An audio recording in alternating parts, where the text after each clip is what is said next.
北极翻沉的凉薄，随着风仿若不留痕而过，借时间一滴笔墨，重写下你我甘苦与共和天地同游。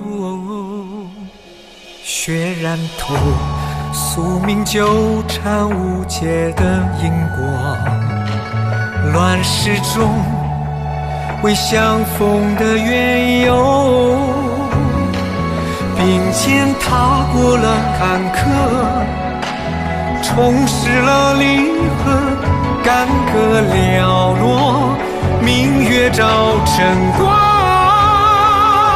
我愿执一枪肝胆，铁马战戈向云端，只为那一曲无憾，生死局不破不还，人言随心意斗转，山河尽处人不散，穿越狼烟再与你相伴。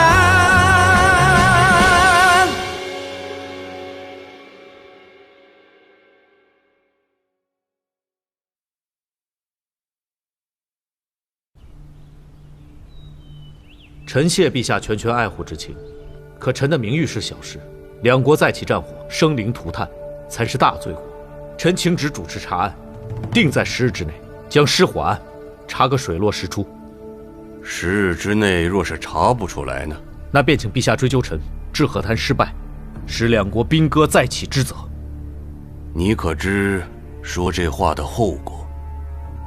如果查不出真凶，不但你难返朝中，连你建鼎侯的爵位也都保不住。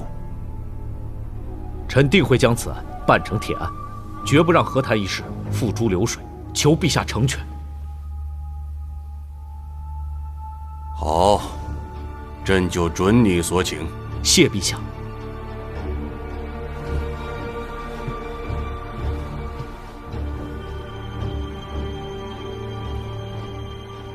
别让朕失望。陛下，臣还有一事想求陛下允准。说。臣那名刚收的婢女曾与刺客短暂接触过，臣想在查案时将她带在身边，或许能发现有用的线索。这种小事朕也管，你想累死朕吗？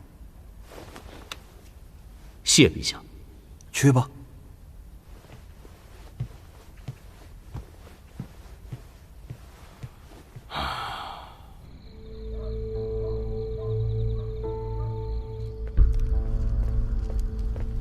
大人，裴炎已向陛下请旨，彻查失火案，将此随他一同查案。原本想借着别院失火将裴衍踢出局，没想到最后的主导者还是他。你当晚是否亲眼看到了裴衍送陛下出府？属下亲眼所见，不敢遗漏半分。陛下当时的表情如何？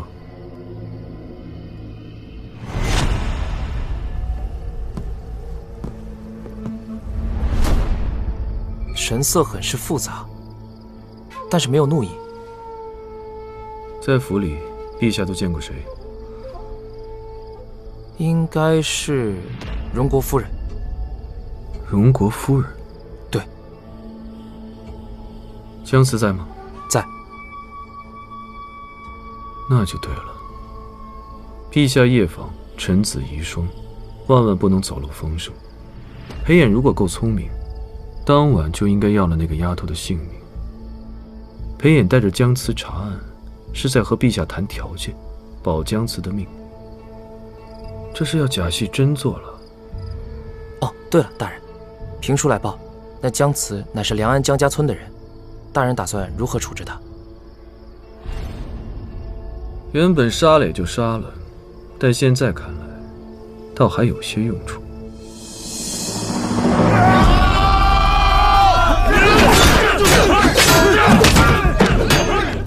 停！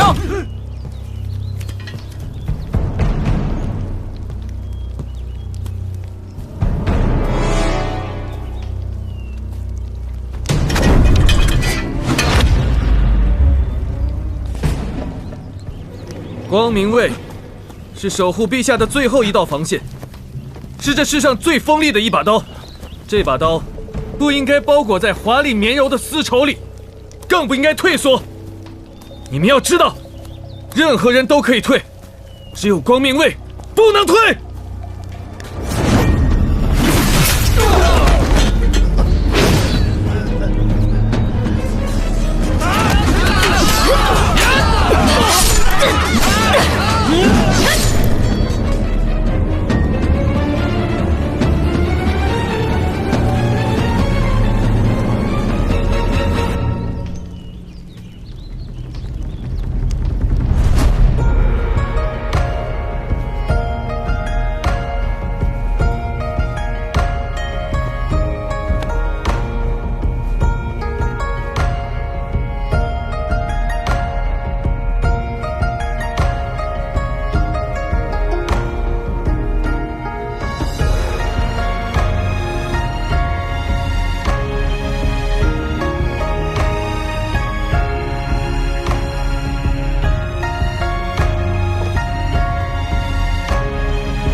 臣妾参见陛下。起来吧。谢陛下。哟，怎么升了位分，反而不高兴了？臣妾有幸得到陛下恩宠，怎会不愿？可陛下对臣妾越好，臣妾就越会想起自己失散在外的弟弟。当年我们二人相依为命，由并州逃难至庆康，妾无忧，没有保护好弟弟，致他流落为奴，甚至不知是死是活。哦，起来吧，起来。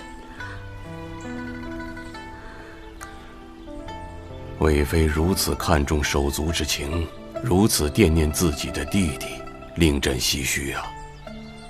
放心，朕答应你，一定尽快找到你弟弟。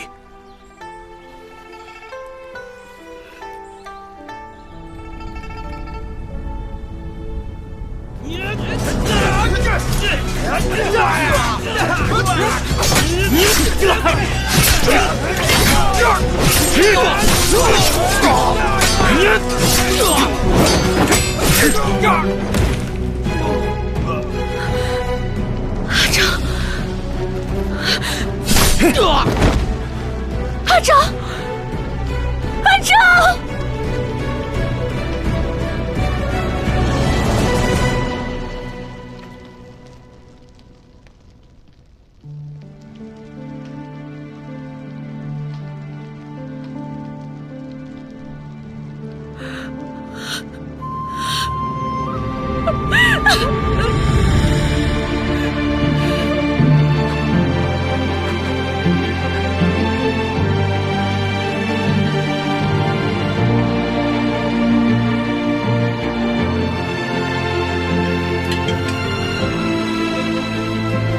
没想到10年前的少年奴，如今成了朕最倚重的人了。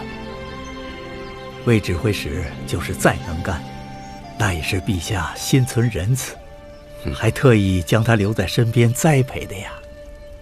滕瑞一案关系重大，裴衍又是戴罪查案，得有个镇得住场子的人。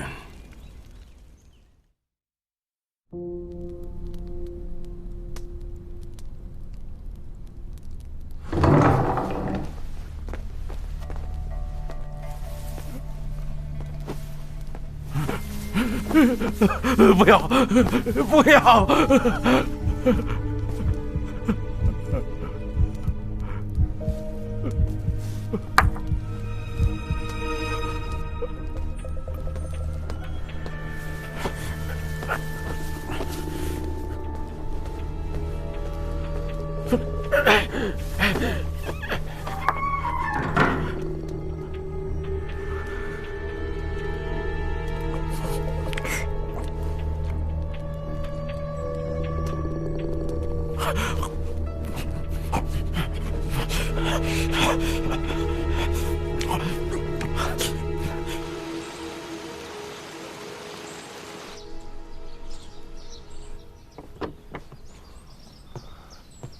侯爷，你看，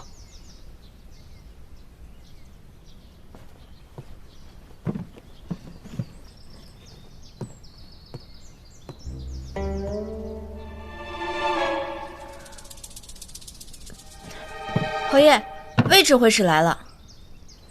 少君，魏某没来迟吧？来得正好。魏某真是没想到啊，少君对宠婢真是宠啊，你说是吧？即使查案，难免有个想不通的时候。婢子灵巧，适时奉个茶，也能舒缓下疲惫。那少君有什么发现？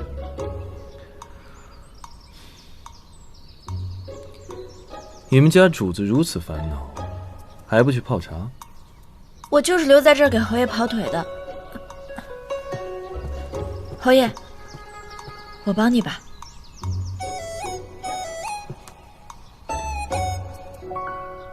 从现场的情况来看，刑部勘验没有纰漏，起火点也的确是从这里的帐幔开始。当晚虚使者滕瑞正在吃烤全羊，侍女还送了消食的茶水给他。快去，猛壶酒来。他还让侍女去多温几壶酒送来。而到了虚时3刻，救我！滕瑞的房间就突然起了大火。给滕瑞烤羊肉的人，底细查明了吗？已经查过了，他们都是悦来酒楼的伙计。据他们交代，滕瑞吃完烤全羊后，说怕冷，便没让他们撤了炭火。虚时一刻，婢女看着他们离开的。离开了。也就是说，凶手是从虚时1刻至虚时3刻进入滕瑞房间的。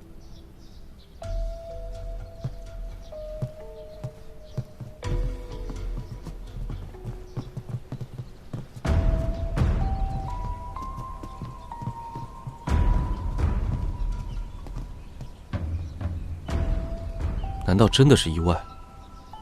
别院是为森也，凶手若要在不被任何人发现的情况下进入，几乎是不可能的。若是从寿宴上，趁着人多眼杂，找个机会混进去，倒也不是不可能。三郎觉得呢？从虚时1刻到3刻，寿宴上的人应该相互之间可以证明，就能排除不少人了。可是我听说，虚时1刻，三郎离席了一会儿，直到虚时2刻才回来，期间一直没人看到你。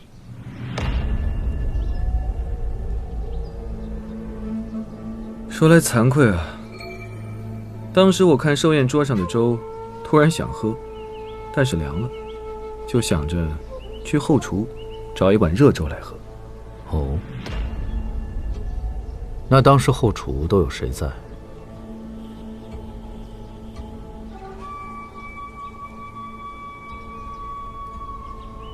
小慈，江姑娘的手艺确实不错。当晚，我的确和魏指挥使在一起，我还给魏指挥使煮了粥喝。你为何不早告诉我呢？是奴婢考虑不周，还望侯爷恕罪。少君就不要怪江姑娘了，一定是魏某在外面的名声太臭，把江姑娘吓着了。三郎勿要见怪。无妨，少君也是奉命查案，当然要把一切都调查清楚了。必是不能放过任何细节。安城，下令彻查别院方圆10里的地狱。是。侯爷，侯爷，您看这些。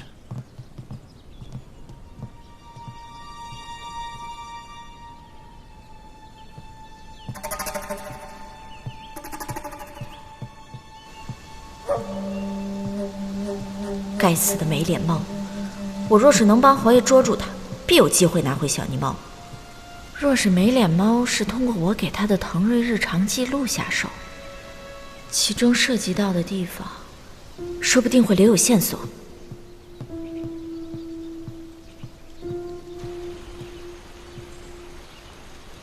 凶手究竟是如何进来的？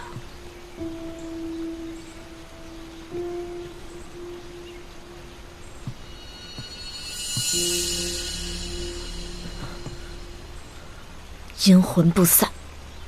你倒是机灵，不是缠着裴衍，就是缠着崔亮，只可惜，如今还是落了单。侯爷就在那边，你要是敢在这儿杀我，你也跑不掉。江姑娘太小瞧在下了，在下有无数种办法，可以让你消失的神不知，鬼不觉。救命啊！救命啊！救命！救命啊！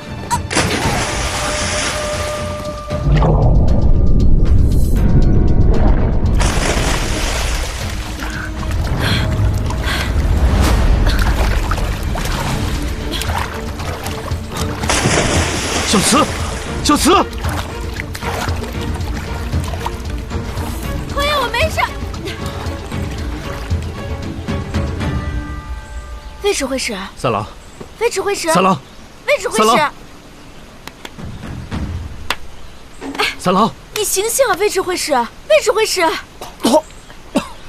三郎，来，我去准备一些汤药。三郎，到底怎么了？惭愧，我本来是来这里查线索的，但一不留神掉入了水中。多亏江姑娘救了我。我刚刚呼救来着，可是没有人听到，就自己跳下水救人了。少君，今日我恐怕不能再继续查下去了。安城，带魏指挥使换上干净的衣服。三郎，快回去休息吧。好。来。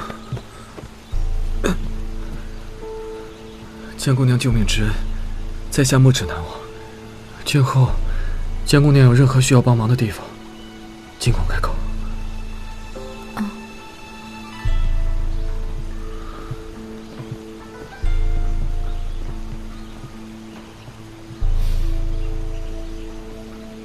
小慈，没事吧？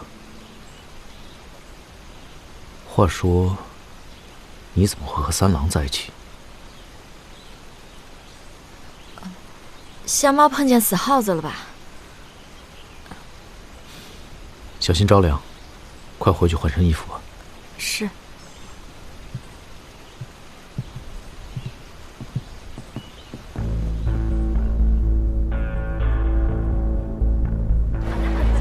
过来，我看看，什么呀？走吧，走吧。手里拿的什么？我看看。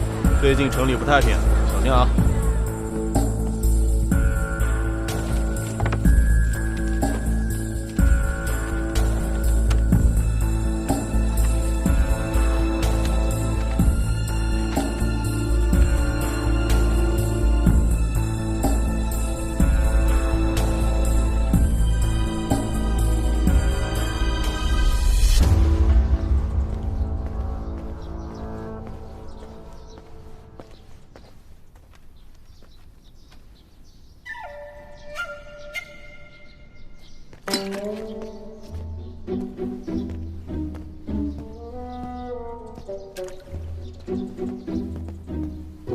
三郎来了。侯爷，擦把脸，醒醒神吧。我还做了点清粥小菜，等一会儿好了，我端过来。好，那小慈先帮我煮些茶吧。是。三郎，无神大碍？已经没事了。少君可有查到什么线索吗？刺客若想刺杀滕瑞，无非是两种进入别院的方法：一，乔装打扮，想方设法混进去。可我们排查了当晚所有正常出入别院的人，并无可疑。那另一种呢？那就是武功极高，能以轻功越过层层防守而不被发现。但是，天下高手如林，更是大海捞针呐。我认为还有一种可能。哦，借力打力，自相残杀。莫非三郎是在说雷震？我呢，不像少君，正人君子。一般我遇到这样的事情，我都会想，是不是滕瑞手下里有人对他不服气，想要借此机会对滕瑞按下杀手。可雷震在侯府门口刁难之事，并不像是假的。安统领果然像少君一样正直啊！这人啊，越是正直，越容易吃亏。愿闻其详。陛下让少君调查案件的真相，真相固然重要，可就算少君费尽千辛万苦找到了真凶，那又如何呢？只要这凶手是良人，梁魏两国的战事必会再起。真相之后的局面，才是我们更应该小心的事情。三郎的意思是，此案的重点，并不在找出杀害滕瑞的真凶，而是如何阻止梁魏两国开战。只有凶手是大梁之外的人，甚至是魏人，此事才能够平息下来。我明白三郎的苦心和深意，但是既然我受命调查此案，就绝不能暗中作假，罔顾真相。侯爷说的对，这世上黑就是黑，白就是白，不能随意糊弄。你好好看水，小心烫着。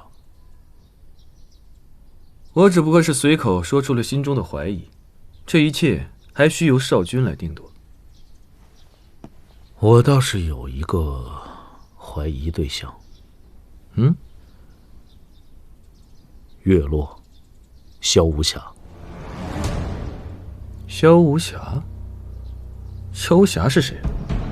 萧无暇是前月落城主萧海天之子，暂时下落不明。月落受制于我们大梁20载，如今有这般本事的人，怕是只有他。这凶手如果是月落人，那的确可以堵上魏人的嘴。莫非他真是月落人？须得探探他的底。怎么了？没事吧？有没有烫到？哦，我没事，我做的清粥小菜应该好了，我端过来，大家先吃点早饭吧。也好。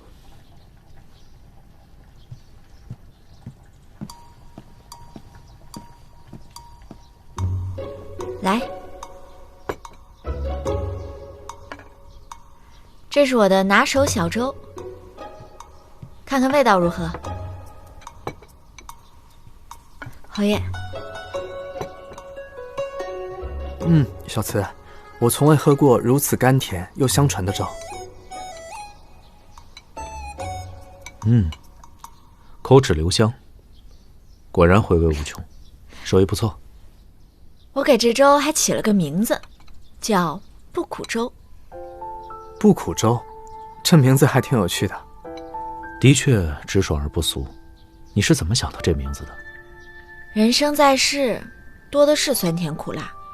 若这一碗清粥能够暂时抚平一些伤痛，那就是极好不过的。魏指挥使，不知你觉得这粥味道如何？太甜了，我不喜欢吃甜的。哦，那改天我就再琢磨个少甜粥给大家尝尝。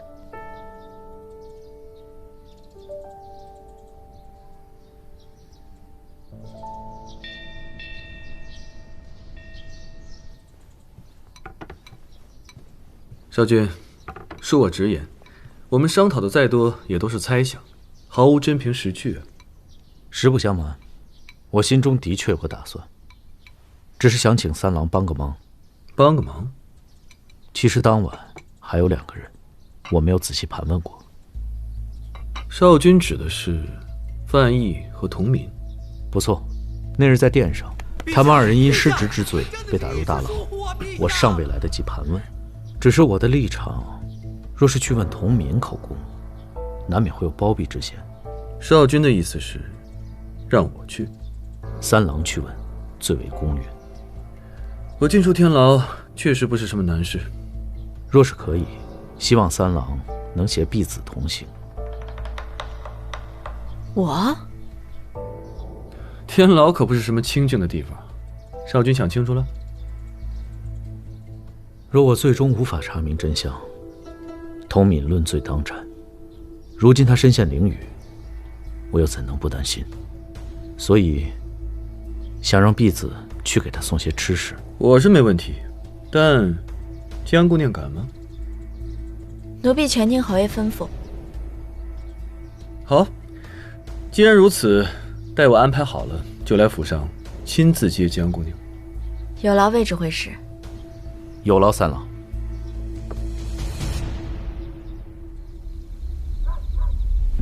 属下不明，侯爷为何让江姑娘去见童敏？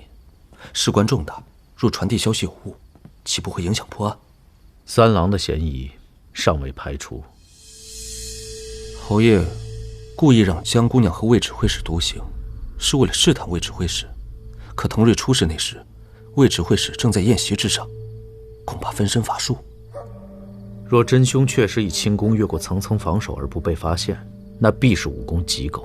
整个庆康有此功力者寥寥无几，更何况三郎的计谋不在我之下。此番事关重大，还是小心求证为好。侯爷打算如何求证？明日你伺机留他们二人独处，暗中观察，看看是否有异动。若试过三郎毫无嫌疑，日后方可放心合作。另外，保护好小慈。是。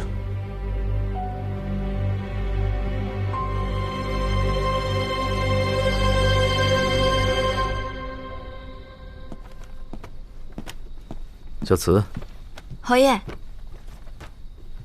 我已经都准备好了。辛苦你了。侯爷每日查案操劳，若是能帮到侯爷，我也很开心。你手烫伤了？哦，我没事儿。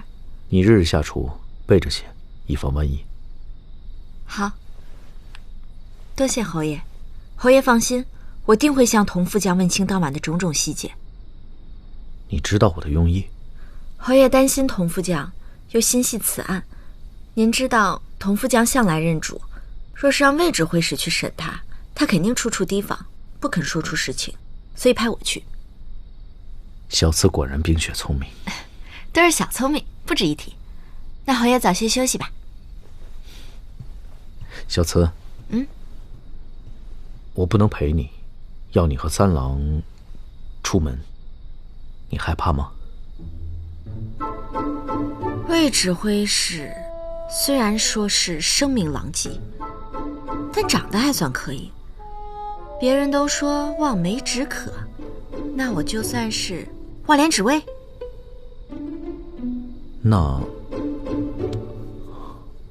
我和他比如何？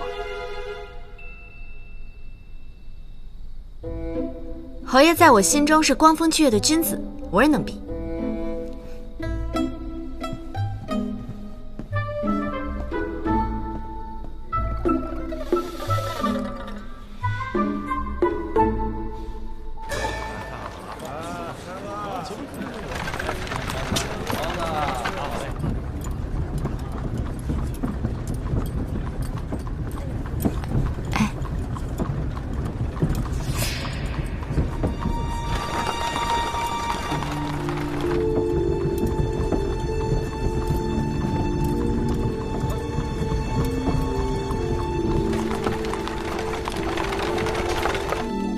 大人，未得申请者，不得入内。安统领不如在外稍候，我和江姑娘进去即可。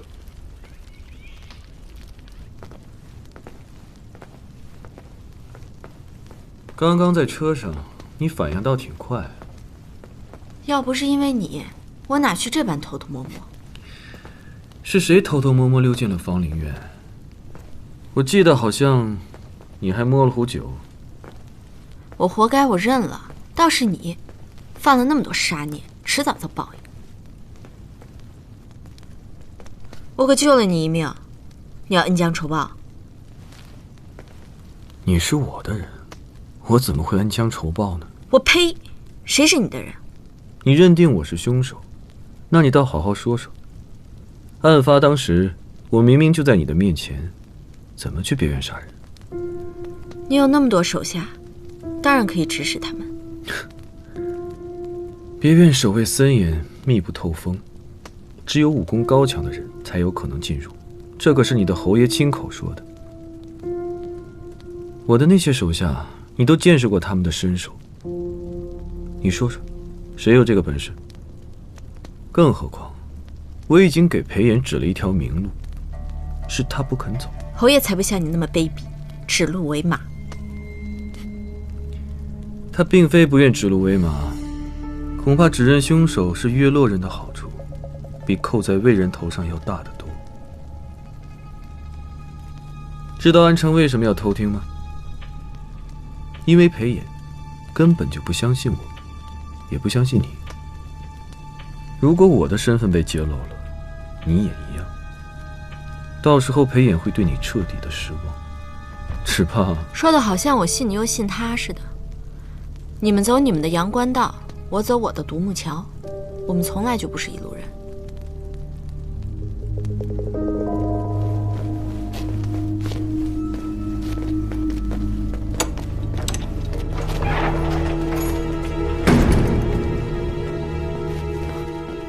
童副将，江姑娘，怎么是你？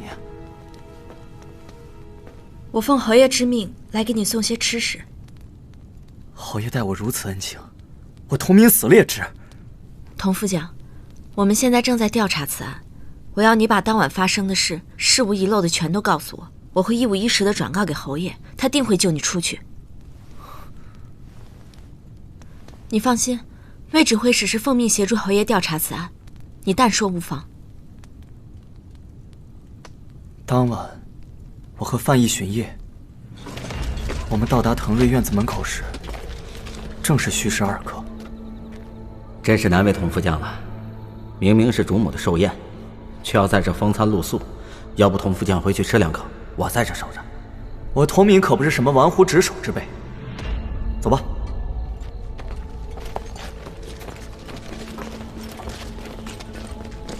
禀童副将，一切正常。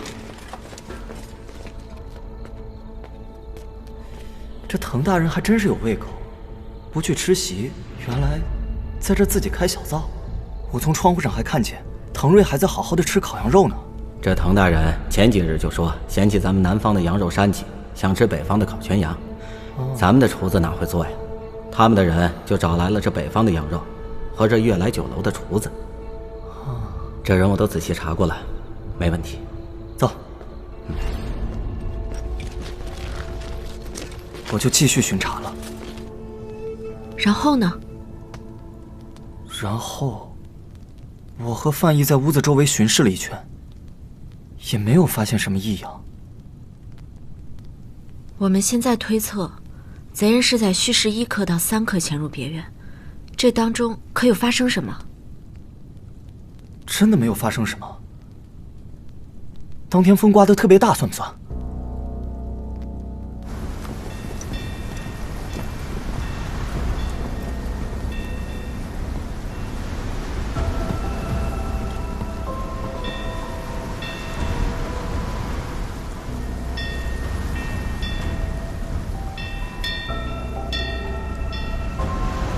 童副将，这里风太大了，我们去别的地方巡视吧。啊！我和范毅走到屋后时，北风刮得紧，他很快就将我拉走了。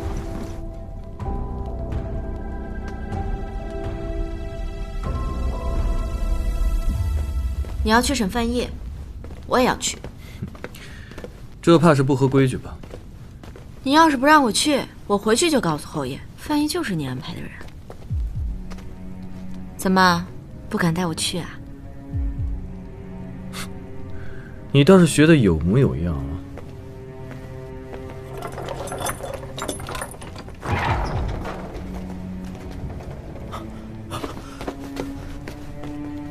魏大人，救救我！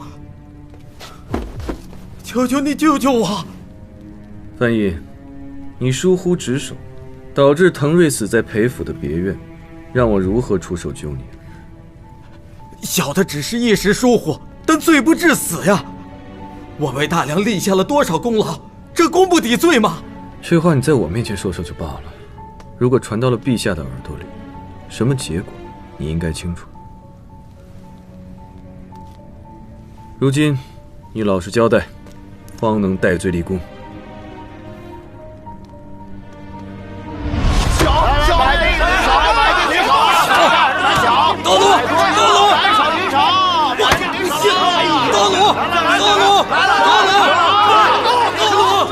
范统领，这3万金不知道统领什么时候可以还？我只欠你们3000金。3000？你当我们是开善堂的？哪家钱庄不收利息啊？我可是在朝廷为官，你们敢勒索我？范统领，既然你也清楚，你是戴乌纱帽之人，若这事闹大了，受影响的人是谁？想必你该清楚，不如帮我等一个小忙。我真的什么都不知道。当晚，所有的一切都是按照程序查验巡检，并无任何异常啊！我真的不知道这刺客到底是如何潜入的。范毅，你从军这么多年，怎么能犯如此低级的错误呢？难道在你的背后有人暗中指使你？你可知道勾结刺客是要五马分尸、诛灭九族的？没有，我没有勾结刺客。魏大人，看在你我多年同僚，都是为陛下效力的份上，求求你替我向陛下求情开恩呐！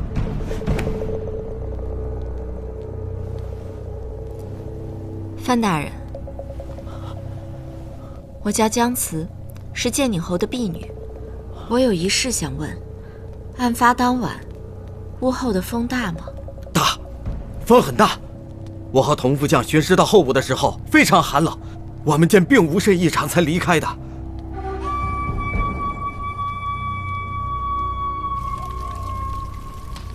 江姑娘，童敏如何？童副将一切都好，你放心吧。我好不容易出来一次，想去集市转一转，正好可以买点食材给侯爷补补身体。他日夜查案，着实辛苦。江姑娘体贴侯爷，实属难得，我陪江姑娘一起。那魏指挥使无碍。既然我答应了少君，要把江姑娘完璧归赵，自然是不能先行离开了。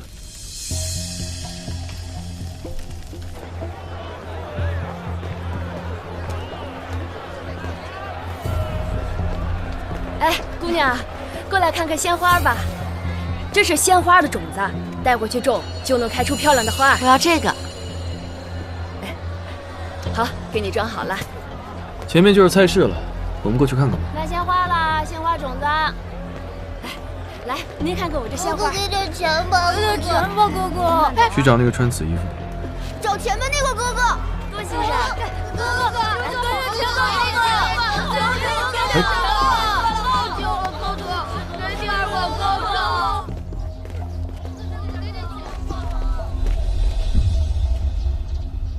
你不会对安城怎么样吧？我还没有蠢到光天化日之下当街行凶。说吧，找我什么事？你是月落人？月落人。我那天做了一碗不苦粥，只有你喝出来味道不一样。我只是说我不爱吃甜的。你说的是太甜了，而且是顺着侯爷和崔大哥说的。你说的太甜，其实就是不够涩。是吗？不苦粥初尝香甜醇厚，再尝苦涩入喉，滋味回甘。它有这种奇特的口感，是因为里面有一道涩中带甜的灵柩花。这种花只在月落才有，不苦粥亦是。在这世上，知道不苦粥并且尝过它正宗味道的人，恐怕是寥寥无几。只是一碗粥而已。可那日在树上，你明明要对我痛下杀手，你看到月落游记之后就晃了神，事后你还有意无意地向我提起过月落。还有呢？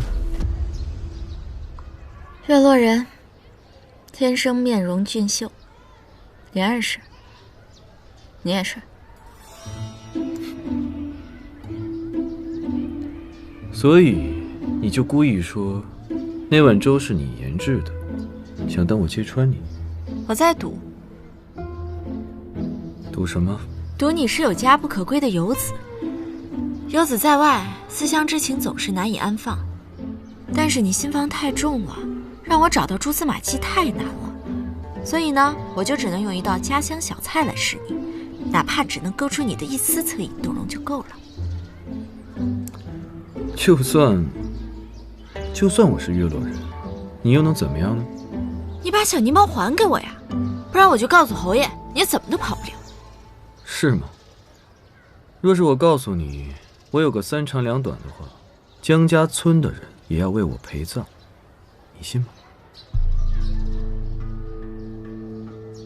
被我说中了。你以为用他们就能要挟到我？从小他们就骂我是野丫头，天天对我冷眼相待，还用小石头砸我，我恨都恨死了。我还能顾得上他们的死活？但是我本来就是局外人，我也犯不着给你撕个鱼死网破。这样，你把小泥猫还给我。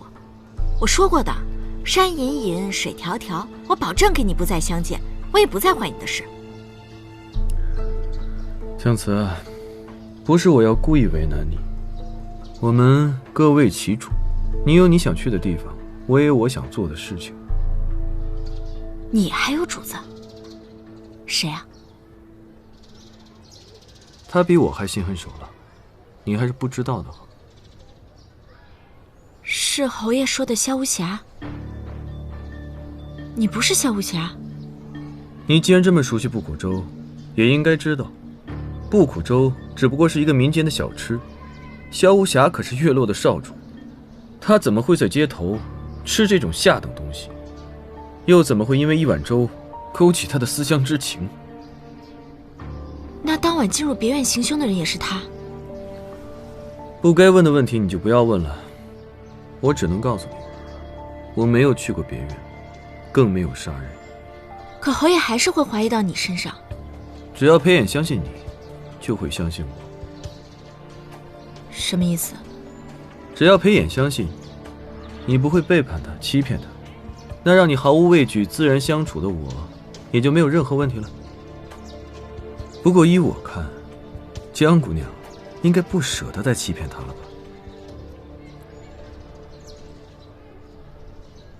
只要让侯爷不再怀疑你，你就把小泥猫还给我。当然。好，一言为定。以后你若有事情不方便交谈，可以比个月亮，到时候我自会找个地方与你相见。我干完这票就给你2清了，也没什么跟你说的。好。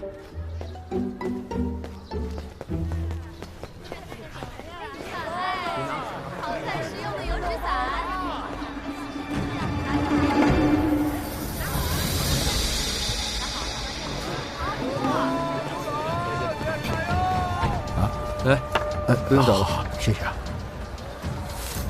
你给我装这菜干什么？监视我们的人已经回来了。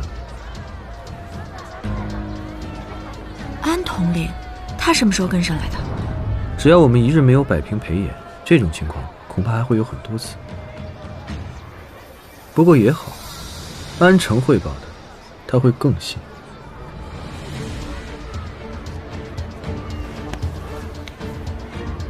你干什么？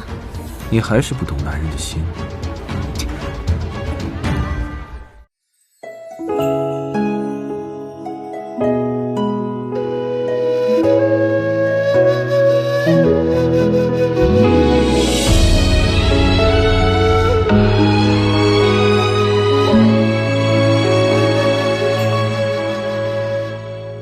写一颗红豆，追一段相思于心间。花开如尘缘，深情难退却，总相恋。这一味之缘，随清风摇尽入寒眠。有梦共婵娟，一生一经年，仍并肩。情之所钟，日升月落，念念不忘你的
之如昨，执子之手，相守光阴。